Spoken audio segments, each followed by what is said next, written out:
Uriel. Hein? Il faut être calme. Uriel. Toi, Uriel. Uriel. Le corps. Mais c'est quelque chose, hein? C'est un mystère. Personne ne comprend. Gabriel.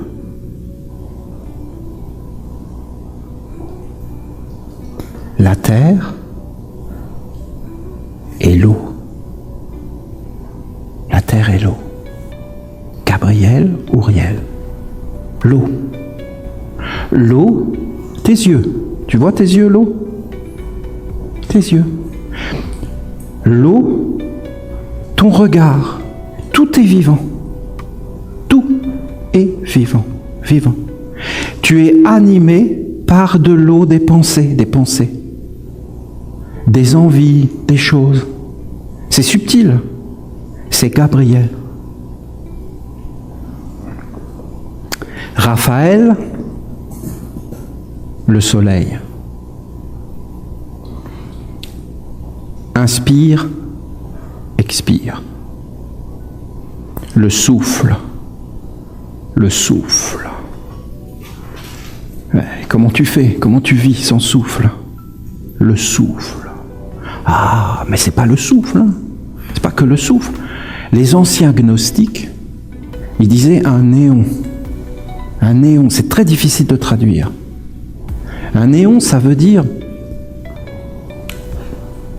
une époque. Hein? C'est mon époque. Elvis Presley, c'est mon époque. Hein? Mon époque, c'est Elvis Presley. C'est-à-dire que Elvis Presley était dans l'air de mon époque. C'est un néon. Un néon, une atmosphère, une civilisation tout entière. Raphaël. D'accord? L'Égypte, c'était un néon, une époque, un souffle, un vent particulier, qui était capté par Gabriel, le serpent qui sort avec sa langue. Et il capte l'époque, l'esprit de l'époque, Raphaël. Et Michael, derrière Michael, Dieu, l'invisible, celui que personne ne peut voir. Tout ce que tu peux voir, c'est Raphaël. Raphaël, c'est celui qui fait apparaître les choses. C'est pourquoi en Égypte, on l'appelait Isis, ou alors Thoth. Il écrit. Et en écrivant, il fait apparaître. Hein? J'ai pas fait apparaître là? Je fais apparaître. Je fais apparaître le cachet. C'est Thoth. Je suis Thoth.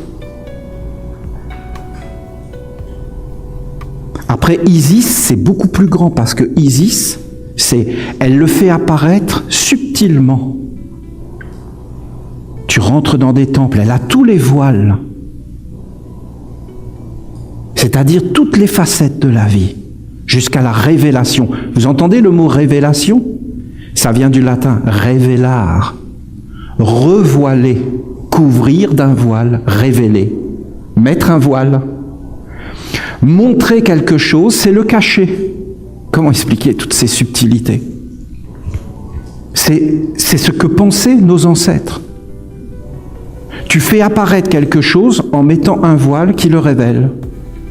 Mais tout existe dans l'air. Tout existe dans l'air. Je fais apparaître les choses en mettant un filtre. Ça s'appelle quoi? Éduquer. Et former. Et guider. Je te dis que le soleil, c'est ça. Et je te fais apparaître le soleil comme moi j'ai envie que tu le vois. Et après, eh bien, ce n'est plus forcément la lumière. Ce n'est plus Michael qui est comme Dieu. Nul n'a jamais vu Dieu. Mais le Fils unique, tourné vers le sein du Père, vous l'a fait connaître, révélé. Raphaël. Il a empli l'atmosphère de l'époque gouvernante. Nous sommes gouvernés. Nous sommes gouvernés par des époques. Ce n'est pas les hommes qui décident. C'est des forces qui viennent et qui inspirent les hommes. Le souffle qui entre en toi. Il se teinte de ce que tu es. Ce savoir était grand. Parce que vous avez l'ancienne civilisation qui a disparu. C'était les Atlantes. Vous avez vu aujourd'hui les hommes, qu'est-ce qu'ils se disent? Mais comment c'est possible? Parce que, allez, on va vous dire la vérité. On ne comprend rien. On ne comprend rien aux statues égyptiennes. On ne sait pas comment c'est possible. Parce que si c'est des hommes préhistoriques qui ont fait ça, comment ils ont eu le savoir? Comment c'est savoir au Pérou? Et puis ils ne vous disent pas tout ce qu'ils trouvent, parce que ça les dérange, parce qu'ils perdent le contrôle, parce que l'homme il a peur de perdre le contrôle. Alors en réalité, ils disent, bon allez, écoutez, il n'y a qu'une solution qui est possible, c'est qu'en réalité, il y a eu des extraterrestres.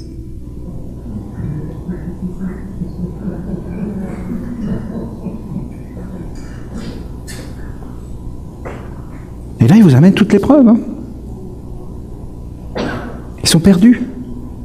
Ils ne peuvent pas concevoir qu'il y ait des hommes qui aient eu accès à un monde supérieur, d'intelligence supérieure dans l'homme. Ils sont tellement matérialisés qu'ils ne peuvent pas concevoir qu'en fin de compte, la civilisation égyptienne, c'était juste une civilisation qui venait d'une autre civilisation, qui s'est éteinte, ça ils le savent, mais ils ne peuvent pas concevoir qu'il y avait des hommes qui étaient quelque part supérieurs à ce qu'ils sont devenus, eux, qui sont complètement matérialisés, qui n'ont plus de sens à l'intérieur. Ils ne peuvent pas comprendre qu'en réalité, le monde est gouverné par le souffle, par ce qu'ils ne voient pas, et qu'il y a des êtres qui savent parler avec ces mondes.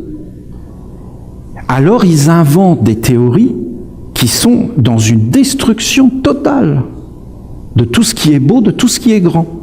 Parce que c'est purement contre l'âme. Et contre, en fin de compte, la vérité. Comment on en arrive là? Alors, vous voyez ça? Ça c'est caché ici, c'est les mystères. Nul n'a jamais vu Dieu.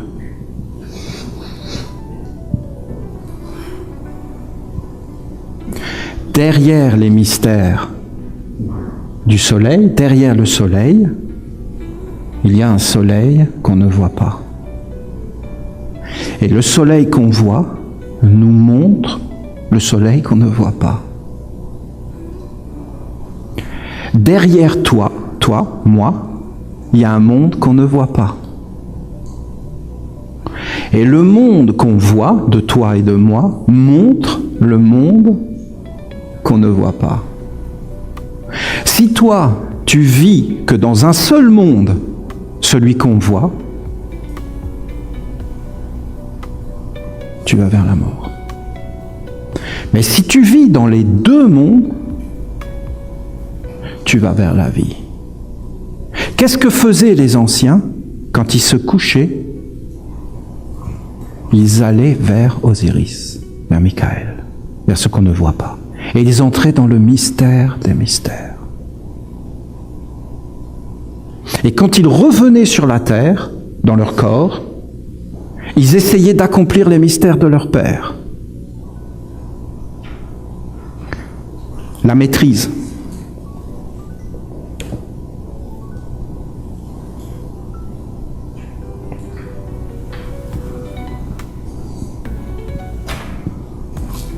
Oui.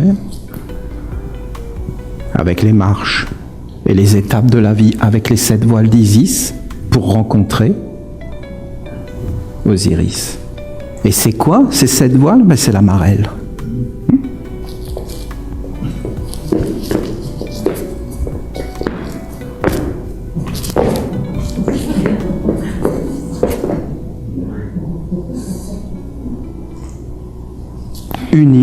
le ciel et la terre, ton chemin. Ah mais moi j'ai quand même appris des trucs importants à l'école. Hein. Non, ça sert quand même à quelque chose.